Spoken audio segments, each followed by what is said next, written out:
Hi friend, आज जो हम आपको जो समझाने वाले हैं वो fourth application of dimension analysis है। हमारे टेक्स्ट बुक्स में 3 एप्लीकेशन दिया हुआ है, लेकिन फोर्थ जो एप्लीकेशन जो है डायमेंशन एनालिसिस की, that is finding the dimension of constant. इसको हम वेरिएबल भी कहते हैं इन एन इक्वेशन। ओके, अब इसका अगर एग्जाम्पल अगर देखा जाए तो ये हमारा एग्जाम्पल ऐसा होगा। एग्जाम्पल मानो ऐसा इक्वेशन है, दैट इज ये x square plus b x plus c. Okay, तो ये इक्वेशन में ई जो है ई है एनर्जी।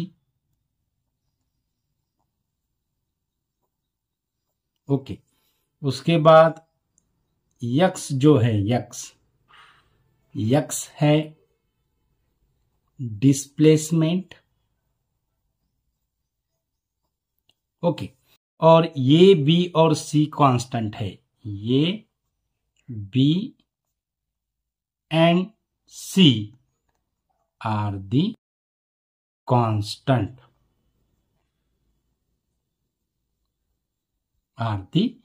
कांस्टेंट, ओके, अब अगर हमें फाइंड द डायमेंशन ऑफ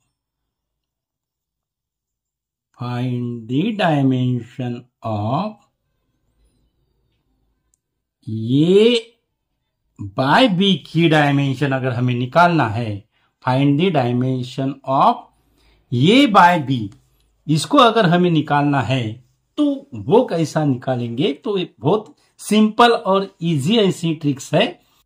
इसका सॉल्यूशन क्या होगा? बहुत सिंपल ऐसा सॉल्यूशन है, वीडियो लास्ट तक देखिएगा। ओके, तो इसका सॉल्यूशन क्या होगा? According to principle of homogeneity, according to principle of homogeneity,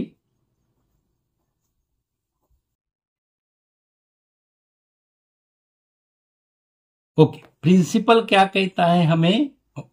dimension के रिलेटेड जो प्रिंसिपल है, प्रिंसिपल ऑफ होमोजेनिटी, वो हमें क्या कहता है? That is the left hand side dimension of the term is equal to right hand side. यानी E की जो डायमेंशन जो रहेगी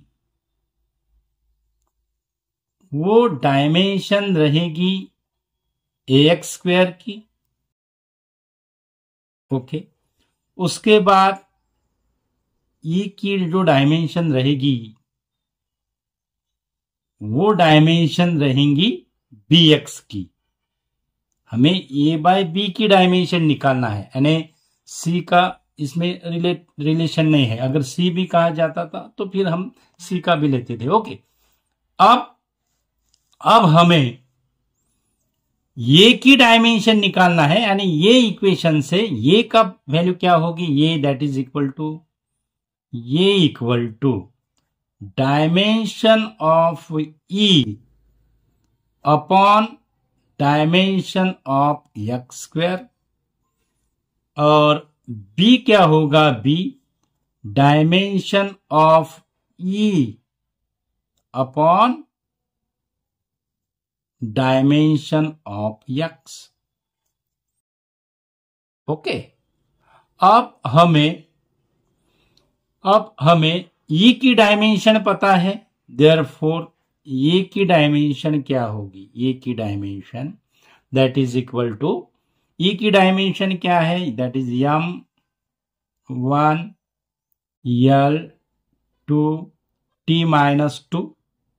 ओके, और x क्या है? x है डिस्प्लेसमेंट, यानी उसका क्या होगी? डायमेंशन क्या होगी? l2 होगी।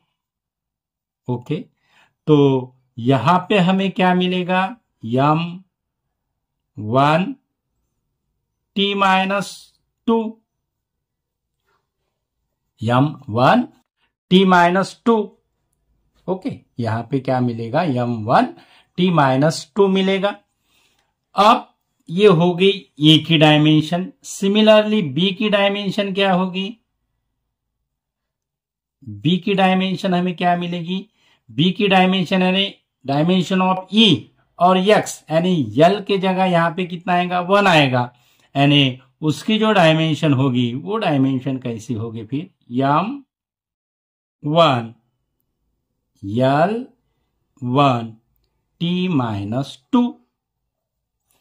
ओके, अब ये और बी की डायमेंशन हमने निकाली है, हमें ए बाय बी की डायमेंशन निकालना है।